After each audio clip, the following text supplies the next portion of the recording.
Este es el rumbo de la tarde con Leila, Miguel y Valentín, Miguel Guerrero, Valentín Medrano, Leila Mejía en la conducción de este programa. Olga Almanzar es nuestra productora, nos acompaña también en la conducción del espacio. Gabriel Dávila está en los controles, Brian se encarga de nuestros videos. Estamos con ustedes de lunes a viernes de 4 a 5 de la tarde por Rumba 98.5. Estamos también en la internet en la página web www.rumba985fm.com y además de escucharnos puede vernos en el canal de YouTube de Rumba 98.5. Nos busca por Rumbo de la Tarde con Leila, Miguel y Valentín. Hoy es martes, estamos a 21 de septiembre y siempre muy contentos de contar con el placer de su sintonía. Saludos a ustedes, saludos a los compañeros, ¿cómo se encuentran en la tarde de hoy martes? Como el día, así, lluvioso, cabizbajo, taciturno y lúgubre. Qué lindo, ¿eh? Bueno. No, qué mal que estás así. Buenas tardes, don Miguel, Leila, Valentín. Hola, Valentín. Hi, how are you? Fine, thanks. Fine, thanks. Sí. Saludos, Leila, saludos, don Miguel, saludos al público, saludos, Olga, gracias por la bienvenida. Parece que alguien notó que yo no estuve ayer. Claro. Por lo menos alguien aquí. Allende los mares, no sé. Pero agradezco mucho. Sí. Es un acto de humildad. Alguien lo notó. Soberbia humildad. Sí, a veces yo estoy presente en el momento más ausente de mi vida. Pero hoy estamos aquí, creo que en las dos condiciones, creo, no sé, no estoy seguro. Yo de hecho advertí, Valentín, que en el día de hoy, aunque sea brevemente antes de la entrevista, tú ibas quizás a hablar un poco del tema de la Operación Falcón, porque tú ibas a tener información más de primera mano que nosotros, más de cerca, más vivencial. Sí, yo tengo 4 guppies en Operación Falcón. 4 guppies. Sí, tú sabes que ahora el asunto de estar nombrando con especies marinas a los casos le ha quedado uno como ¿verdad? Los guppies, los pececitos. Los pececitos más chiquitos y de menor valor. Los de menor valor. Aunque el falcón no es marino, entonces ahí me bueno, yo tengo guppy. Falcón es un Falcón lo que es un tiburón con nombre. El nombre es Falcón, bueno. Pero en definitiva es un tiburón. Una cigüita, él tiene 4 cigüitas ahí. No, exactamente, sí, 4 cigüitas. Pero yo creo que tenemos un invitado. Así ¿no? Es, hoy nos acompaña el ingeniero civil especialista en proyectos hidroeléctricos y además ha sido asesor en empresas públicas y privadas sobre temas energéticos, el señor Bernardo Castellanos. Bienvenido, ingeniero. Hola. El ingeniero Bernardo está aquí en la plataforma de Zoom. Sí, parece que no nos escucha, pero él se conectará en breve. Vamos a comunicarnos con él a través de la magia del WhatsApp para entonces comenzar la entrevista. Vámonos comunicando. Valentín puede contarnos algo en lo que de lo que pasó ayer. Pero parece que fue ayer, y de hecho fue ayer. ¿Fue ayer? Sí, parece que fue ayer. Pero, ¿me escuchan ahora? Le escuchamos. Sí. Era que tenía el micrófono apagado. Le dábamos la bienvenida. Bien, bueno, gracias. Saludos, Olga, Leila, Miguel y Valentín. Un placer compartir con ustedes. Ingeniero. Con nosotros desde temprano. Ingeniero, en las redes están circulando, e incluso algunos periódicos en su versión digital, han hablado de que hay serios problemas en Punta Catalina. ¿Qué está sucediendo realmente? Bueno, cualquier información que yo pueda dar es fruto, digamos, de especulación por un lado y suposiciones, porque es increíble que la unidad, la central más grande del sistema, tenga desde ayer a las 9 de la mañana una unidad, la número 1, de 375 megavatios fuera de servicio, y esta es la hora en el cual las autoridades no han dado una explicación de qué es lo que está pasando. Ahora, hay un hecho que es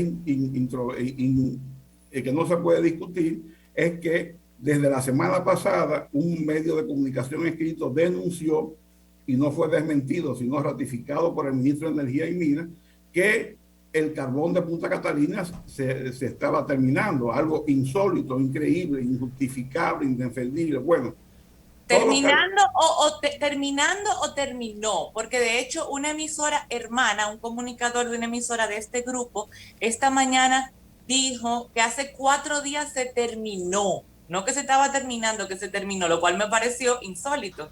Bueno, realmente no se ha terminado porque hoy día hay una unidad en operación, pero cuando salió la denuncia la semana pasada, o hace 10 días, se informó que la CDE estaba haciendo gestiones para conseguir el carbón de la Gitabo, y había una carta que hizo pública el medio de comunicación del consorcio advirtiendo sobre los riesgos que era utilizar un carbón diferente al carbón que estaba especificado en Punta Catalina para la caldera, y que en consecuencia ellos advertían de potenciales daños que se podían ocasionar a la caldera por quemar un carbón que no reuniera las condiciones.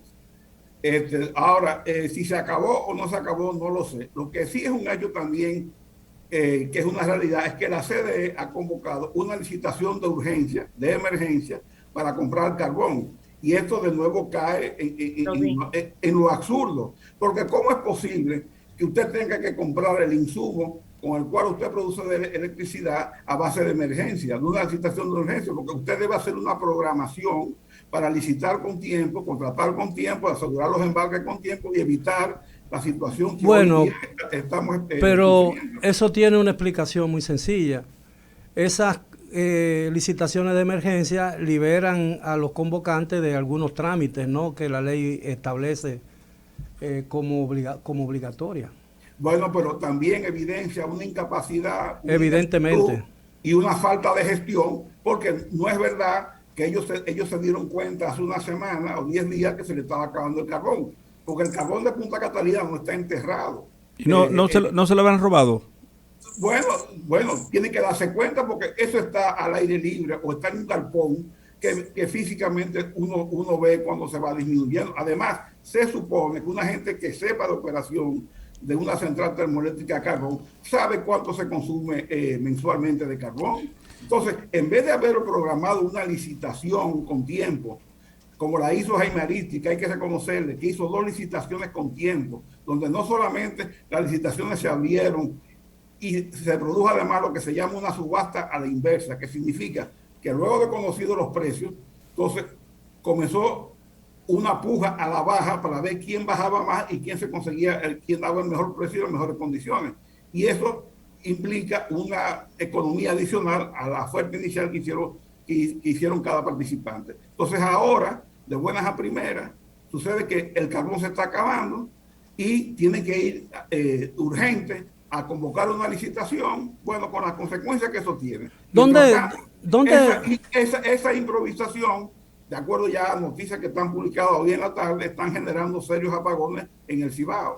Y además está encareciendo la energía en el mercado spot, porque han tenido que entrar a líneas centrales que operan con diésel, con gasoil, que es el combustible más caro. O sea, esto es verdaderamente un desastre. ¿De dónde procede, ingeniero?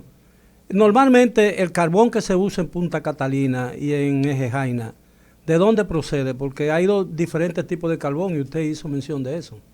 Bueno, el de Jaina y el de Itabo yo desconozco, porque Jaina utiliza en Barahona, que es una pequeña central de 60 megavatios, y Itabo son 2 centrales que son dos centrales que es la tercera parte de Punta Catalina. Ahora, el carbón que se compró para Punta Catalina en 2 partidas en la administración pasada fue una licitación que lo ganó una empresa norteamericana llamada Expower, y ese carbón viene de Estados Unidos. En esta licitación no sabemos qué va a pasar, ni sabemos las condiciones, porque en una situación de emergencia tú también te expones a que tenga menos oferentes, y si tienes menos oferentes, el precio que vas a comprar es un precio hacia la alta. Y bajo la presión de que no tienes carbón, entonces realmente la situación es muy difícil. Ingeniero, para la CDE, ahí está el detalle, como solía decir Mario Moreno Cantinflas. Ingeniero, ¿hay algún tipo de diferencia en cuanto a calidad entre un carbón y otro? ¿Hay un carbón de mayor calidad, de menos calidad, o simplemente estamos hablando de un producto que podría considerarse como genérico? No. Bueno, carbón es genérico, pero obviamente cada caldera tiene su especificación del tipo de carbón que debe utilizar en cuanto a contenido de azufre, humedad, etcétera. Entonces, eso se define en el momento del diseño de la central, cuál es el tipo de carbón o los tipos de carbón que la central puede quemar. Entonces, usted no puede salir a comprar cualquier carbón, sino el carbón que está especificado para, sí, para esa caldera. Sí, pero dentro de un mismo tipo de carbón especificado, como usted establece, hay diferente calidad, o sea, tiene la misma cantidad de azufre, presuntamente, la misma... No, hay variedad de poder calorífico, etcétera, porque de lo que llaman el BTU del carbón. Lo mismo, por ejemplo, tú tienes en el petróleo el heavy fuel oil o el bunker C que se utiliza para generar electricidad. Ahí varía el contenido de azufre, hay de 6% de contenido de azufre, obviamente es más contaminante y es más barato. Hay el de 3%, que es menos contaminante, es más limpio, pero más caro. Y hay, creo que una versión nueva que todavía es menos contaminante, que es el 1%. Entonces, dependiendo, en el caso de los centrales de generación que trabajan con derivados de petróleo, tú tienes que especificar el combustible para el cual esa central ha sido diseñada. Pero ahora estamos en una situación de improvisación total. Además, hace 2 o 3 días salió una noticia de que en este mes la central de Punta Catalina, sus diferentes unidades, han salido fuera de operación por problemas de avería, un sinnúmero de fallas que se rumora, o sea, en fuentes oficiosas, como dicen los periodistas, de que hay problemas de mala operación. Y no se olviden que en enero de este año, a principios de enero, la unidad número 2 salió de servicio. Y luego de 10 días de estar en servicio, cuando un medio de comunicación solicita información a la sede, es que emiten una nota de prensa informándole a la población que la unidad estaba fuera de servicio. ¿Cuál será el efecto en el servicio eléctrico a nivel nacional de que que Punta Catalina o una de las unidades de Punta Catalina permanezca inactiva durante 1 o 2 semanas? Porque un proceso de licitación y compra puede tardar un par de meses, ¿no? Bueno, depende cómo esté el carbón, si está disponible o no está disponible, porque el transporte debe tomar por lo menos 1 semana, 10 días, si viene de Estados Unidos. O sea, entonces, digamos, tú haces la licitación, pero tienes que firmar contrato, tienes que pagar el avance o el monto total, y luego que tú haces ese trámite, es que entonces comienzan a procesar para despacharte el carbón. Entonces, lo más rápido que podría estar aquí, si está disponible, yo diría que serían alrededor de 3 semanas. Ahora, ¿cuál es la consecuencia de lo que está viviendo el Cibao? Apagones. ¿Y cuántas laticas de carbón se lleva a Punta Catalina? Latica de carbón. Latica del manicero. Bueno, usted recuerda que se vendían latitas. Son toneladas. No, yo lo comí. Era el maní en una lata de pintura calentado con una latica que tenía carbón. Don Miguel no vivió eso, sí, él claro, no sabe lo que es eso. Claro, y en mi barrio los maniceros decían maní caliente para las viejas que no tienen dientes. ¿Cuántas laticas se lleva a Punta Catalina por día? No sé, pero al año consume 2 millones de toneladas más o menos. Eso es mucha lata. Con las dos unidades trabajando a plena capacidad. Pero aquí realmente lo sorprendente es la opacidad. ¿Cómo es posible que a esta altura los funcionarios del gobierno no han dado una explicación de por qué está fuera esa unidad? O sea, ¿qué es lo que se oculta? ¿Cuál es el temor de informar al país? Porque ellos fue que debieron informar al país que esa unidad salió ayer desde las 9 de la mañana y uno se entera hoy porque un medio de comunicación lo da a conocer, o uno entra a la página del organismo coordinador y lo ve, pero no informan nada. Entonces, como dice el refrán, el que cae otorga. Ingeniero, y con respecto a la salida de Punta Catalina, usted, tomando esas deducciones que se han hecho, alimentado, claro está, como usted dice, por un ámbito de especulación, pero que hasta cierto punto con visos de veracidad de lo que ocurre en la central termoeléctrica. Pero díganos algo, económicamente, ¿qué le puede significar eso a la República Dominicana? Por día, por ejemplo. Por ejemplo, hoy día yo acabo de chequear la página del organismo coordinador con las unidades que están generando. Entonces, si tú sacas una unidad de 375 megavatios de línea y como quiera se están produciendo apagones, ellos que han hecho, han entrado en una central que está generando con diésel. Obviamente, esa central que entró, la capacidad es de 90 megavatios, no suple la demanda de Punta Catalina. Pero aumenta el precio. Aumenta el precio en el mercado spot. porque el diésel es el combustible más caro para generar electricidad. En consecuencia, eso aumenta el déficit de la distribuidora. Ingeniero, mi tío es chofer de carro público y él dice que él ha escuchado muchísimas veces cuando las personas como usted, que son científicos, que conocen todo lo que tiene que ver el tema de la electricidad, hablan del mercado spot, igual que los economistas, pero él dice que él no entiende, que por favor le explique qué es lo que es el funesto mercado spot. Bueno, el mercado spot funciona como una bolsa como digamos, el mercado de Nueva York, el New York Stock Exchange, que es donde se hacen las transacciones de energía. En ese mercado se declaran lo que se llama costo variable de despacho de las unidades. Óigase bien, costo. O sea, eso lo que implica es cuánto le cuesta a cada unidad de generación que utiliza combustibles para producir energía, o sea, las centrales térmicas, carbón, gas natural o derivados del petróleo, cuánto le cuesta producir 1 kilovatio hora de energía. Entonces, eso se llama costo, y ese costo de kilovatio hora incluye combustible más operación y mantenimiento. Entonces, en base a los costos variables de despacho que cada generador declara todos los días o semanalmente, se elabora una lista de méritos, que implica que va de la central que tiene menor costo de variable a la que tiene mayor costo. Entonces, en la medida que la demanda va creciendo, se va despachando de la de menor costo a mayor costo. Ahora bien, cada hora, la última central que entró a generar electricidad en esa hora es la central que genera a mayor precio, porque tú vas de menor a mayor. Entonces, en esa hora o cada hora, el precio de la energía que se transa en el mercado spot es igual al costo variable de la última unidad que está generando. Clarito. O sea, la más cara. Clarito. Con toda seguridad, el familiar de cosas está más entonces, complicado. Se le fundió el cerebro. Licenciado, ingeniero. No entendí, ahora está peor. Sí. Ingeniero, se ha dicho y se ha publicado que a partir de la semana que viene, a comienzo de octubre, Sí, se va a eliminar el subsidio a la energía eléctrica. ¿Qué significa eso y qué efecto va a tener en el mercado para los usuarios del servicio eléctrico? Bueno, mira, es bueno aclarar, porque esa resolución y ese manejo que ha hecho el gobierno de eliminar el subsidio es un manejo tramposo, porque da la impresión, ¿verdad?, a la persona que dice que el gobierno se va a ahorrar el subsidio anual que otorga al sector eléctrico. Pero el suicidio es un pecado. No, o sea, eso es mentira. El suicidio, sí, quitarse la vida es un pecado. Sí, bueno, pero el subsidio eléctrico no se va a eliminar, eso es mentira.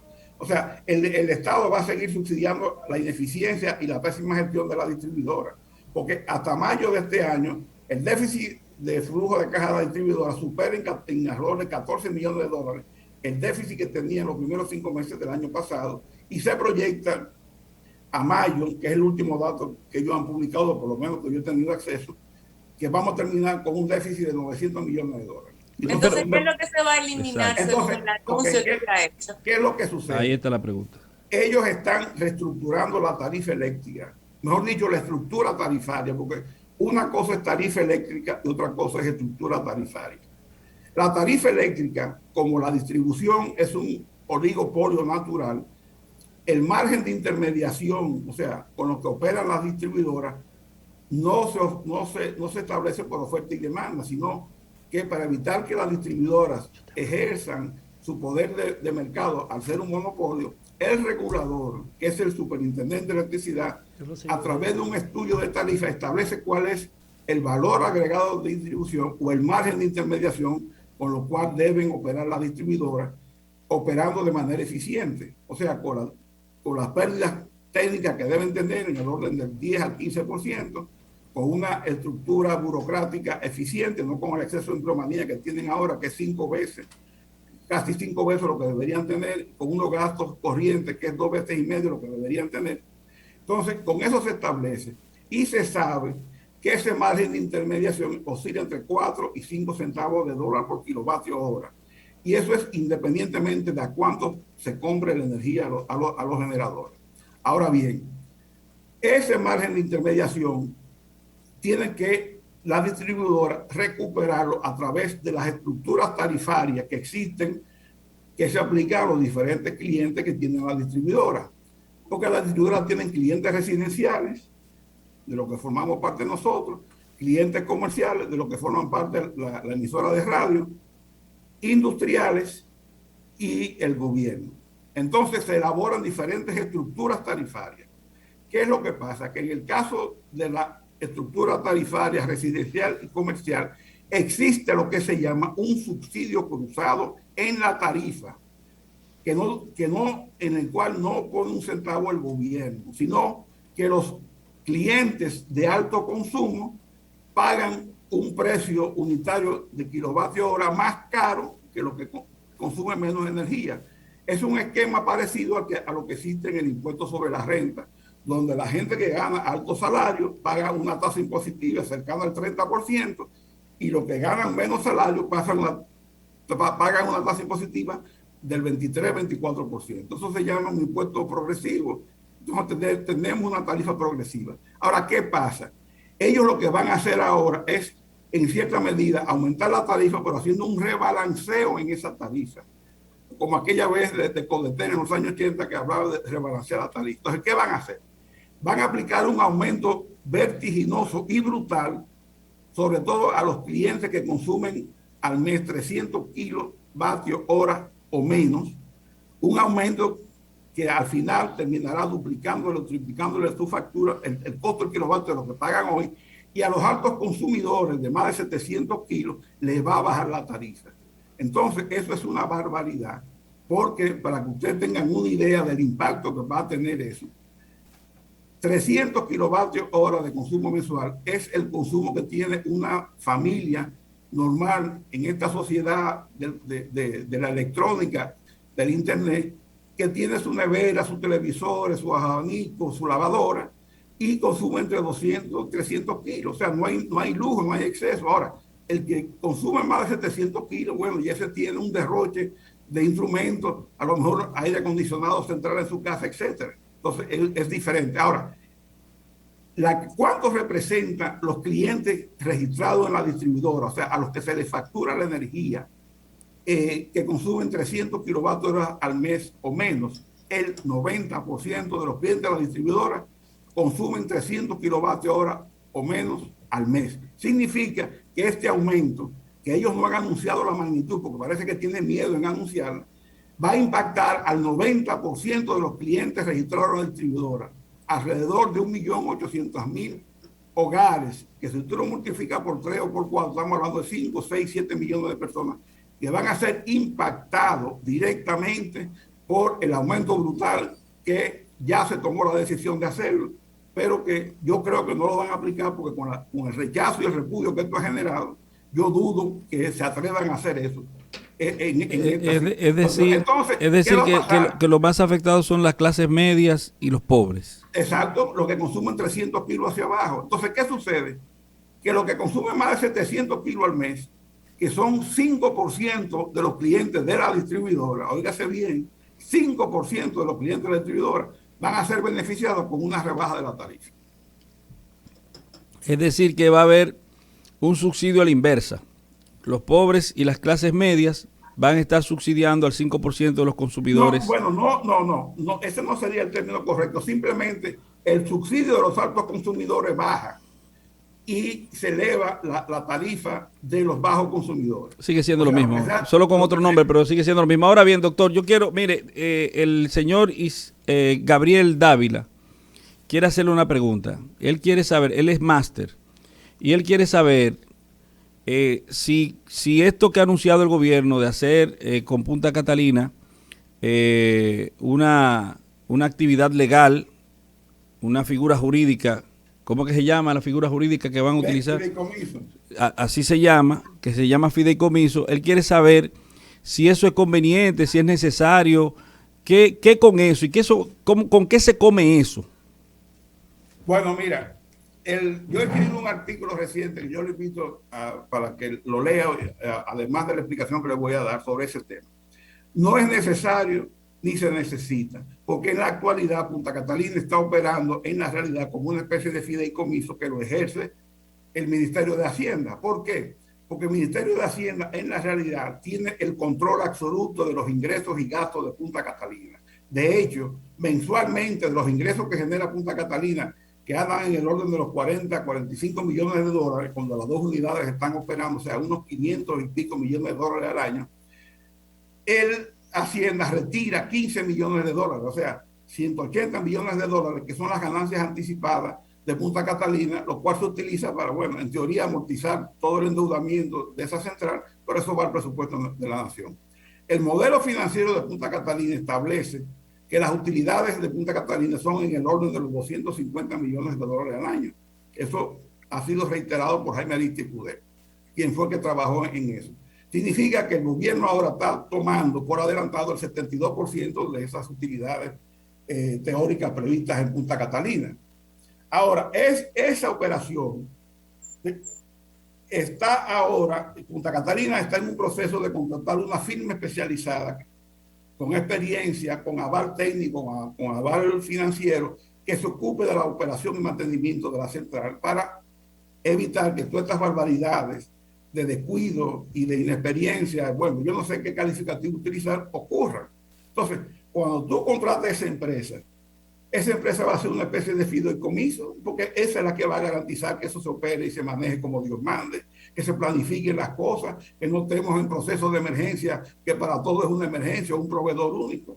Entonces, teniendo Hacienda controlando el flujo de dinero y teniendo la compañía de operación y mantenimiento especializada, tú tienes el fideicomiso perfecto y que además no te cuesta un centavo. Porque, ¿qué pasa? La estructura de fideicomiso implica un gasto adicional para Punta Catalina que va en detrimento del Estado porque les reduce las utilidades. Por ejemplo, esa comisión técnica que se creó, que hoy día no existe en Punta Catalina, esos son costos adicionales a Punta Catalina. Además de eso, si tomamos como ejemplo el fideicomiso de Red Vial, que es el primer fideicomiso público, ahí se han creado una serie de subcomisiones y una burocracia adicional alrededor del fideicomiso, que no está, y que ahora no es un gasto de Punta Catalina. Además, el fideicomisario, que sería la fiduciaria del Banco Reserva, va a cobrar mensualmente entre el 1 y el 3% de los ingresos de Punta Catalina. Estamos hablando que si los ingresos esperados son de 500 millones de dólares al año, la fiduciaria del Banco Reserva va a cobrar entre 5 millones y 15 millones de dólares mensuales. O sea, 60, 180 millones de dólares mensuales, que hoy día no lo cobra Hacienda. O sea, que eso es un gasto adicional. Además, tú tienes que contratar una calificadora de riesgo, porque el fideicomiso, el objetivo desde mi punto de vista, es emisión de deuda.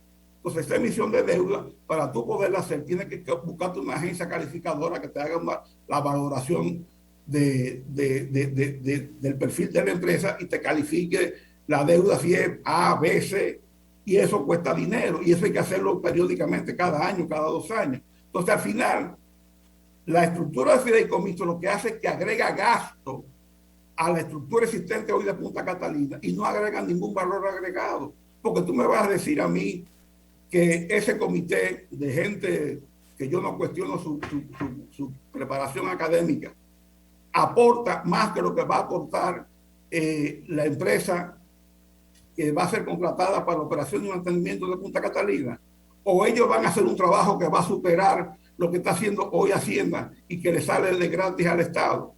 Además, yo me pregunto, si ya existe un fideicomiso público que es Red Vial, ¿por qué no se siguió el mismo modelo de fideicomiso público de Red Vial? Y en vez de nombrar un comité técnico de personas, no se hizo a nivel institucional como en Red Vial. ¿Quiénes son los que forman parte del comité técnico de Red Vial? Ministerio de Hacienda, Ministerio de Economía, Planificación y Desarrollo y Obras Públicas.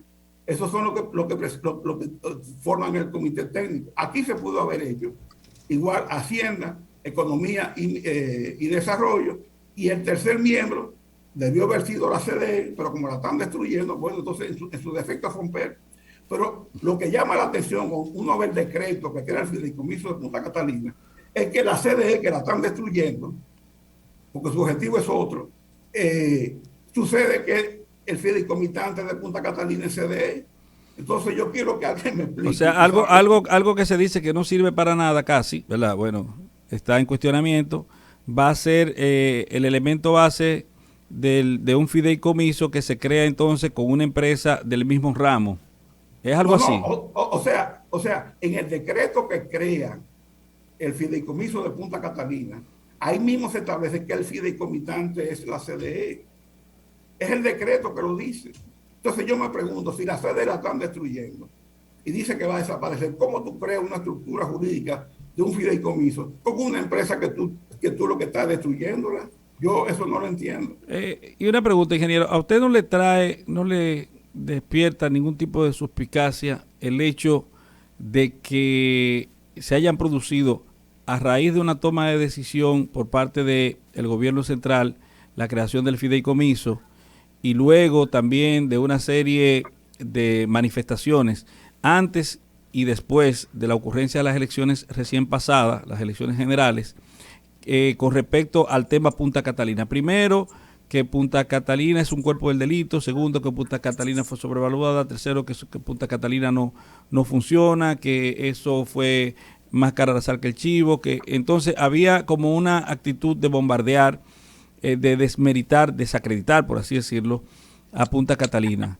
¿Eso no le despierta alguna suspicacia después de, vuelvo y le reitero, de que el gobierno ha tomado la decisión de crear una figura jurídica de fideicomisaria o de fideicomiso para su administración, que cuando se da el asunto de la falta de planificación, un asunto como tan sencillo como el ABC de la administración de una planta termoeléctrica que no funciona si no tiene combustible, aunque va a dar energía. Entonces, no le crea algún tipo de cuestionamiento el que tantas circunstancias negativas se hayan convocado para el tema de Punta Catalina, y justamente cuando se tiene el interés, y muchos dicen que se quiere vender a Punta Catalina, y en estos sitios a Jaime Aristi Escuder, a precio de vaca muerta, y que por eso la cantidad de críticas que se vierten alrededor de ese proyecto, que ya no es proyecto, de esta realidad. Bueno, mira, lo más criticable en Punta Catalina en todo el proceso ha sido la opacidad, la falta de información, y en esta gestión eso se ha incrementado, o sea, de manera exponencial, porque todo alrededor de Punta Catalina es un misterio, no dan la información y reaccionan cuando ya el hecho consumado es del dominio público. Y yo voy a citar hechos concretos que han pasado.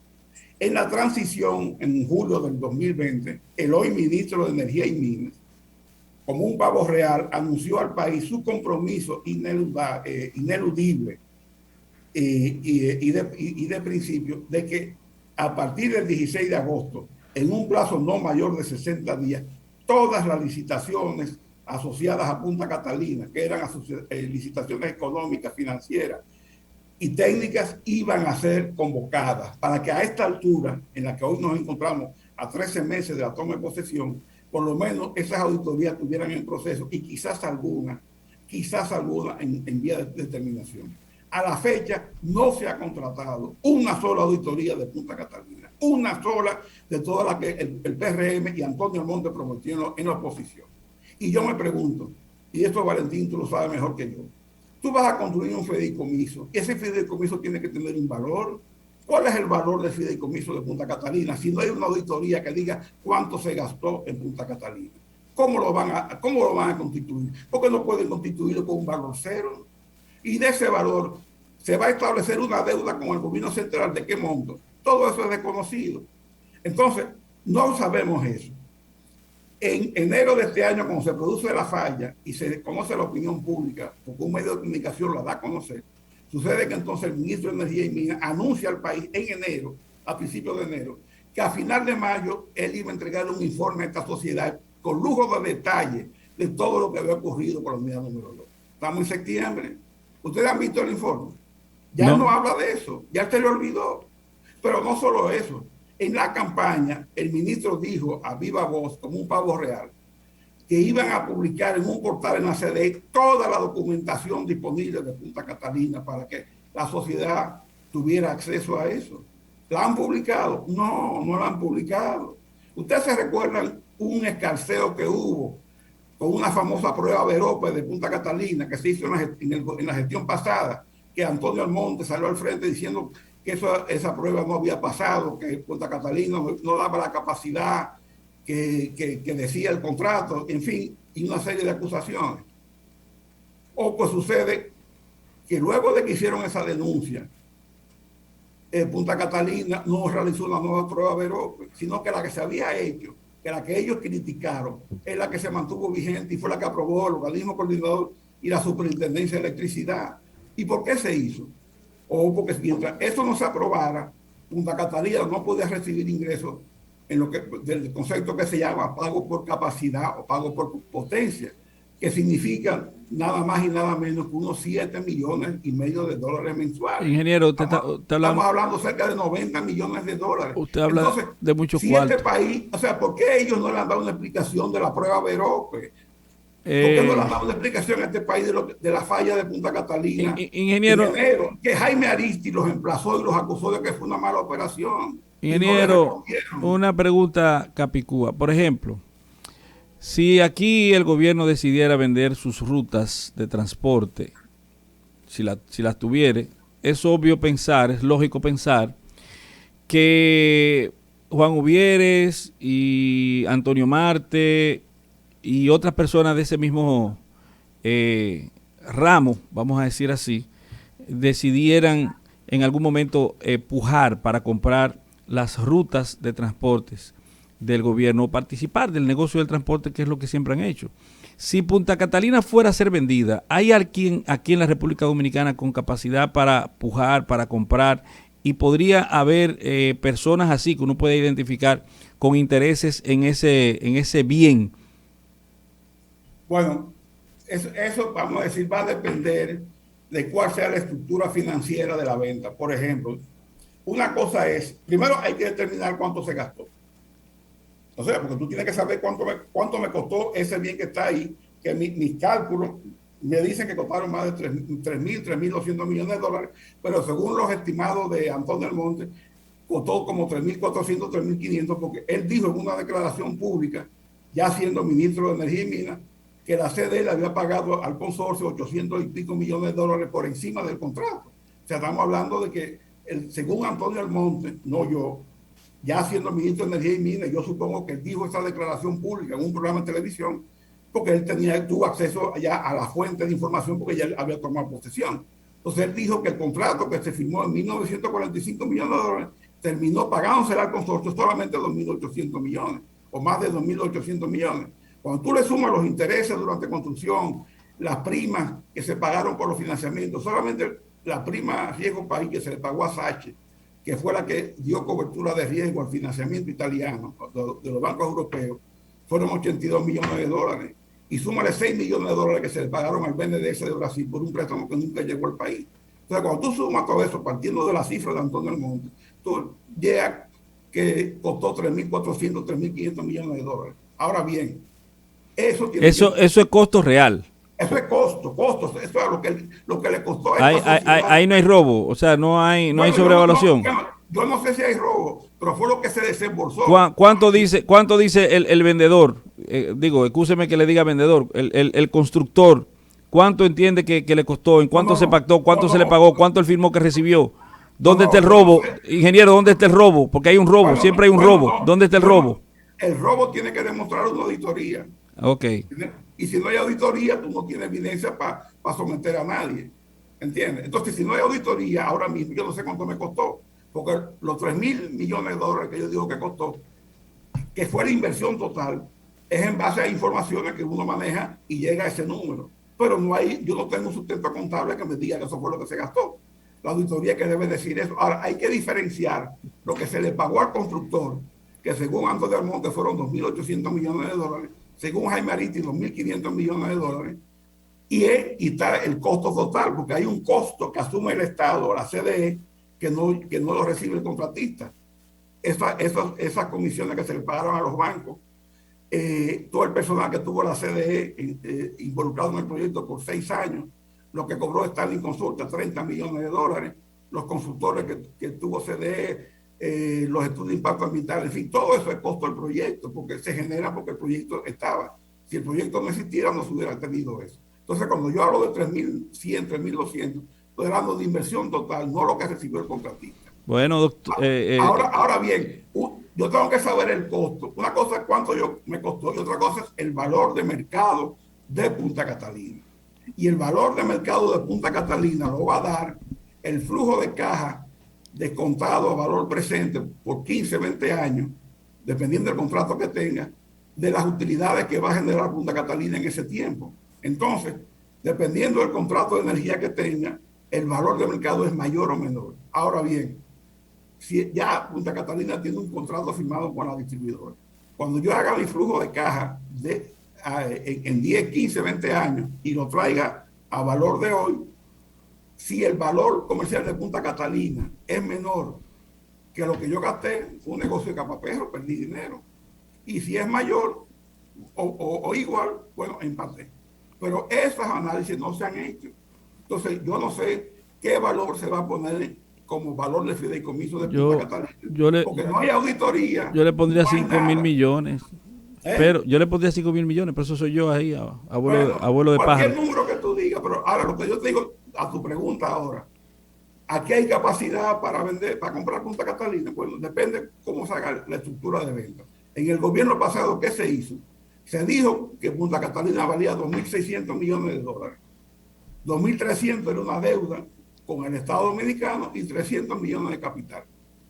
Entonces, 300 millones de capital, si yo voy a comprar, yo tengo que pagar 150 millones por el 50%.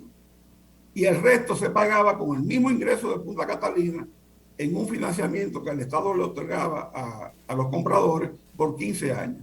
Entonces, 300 millones, digamos, suponiendo que fuera esa la estructura que se usara ahora, si el capital de Punta Catalina son 300 millones y yo voy a vender el 50%, yo creo que aquí se puede reunir entre los grupos económicos 150 millones de dólares. Yo creo que esto sea mayor problema. Bueno, pues felicidades para los que puedan reunir eso. Yo le podría prestar ahí, qué sé yo, aportar algunos $1,000, qué sé yo. Vamos a hacer un esfuerzo.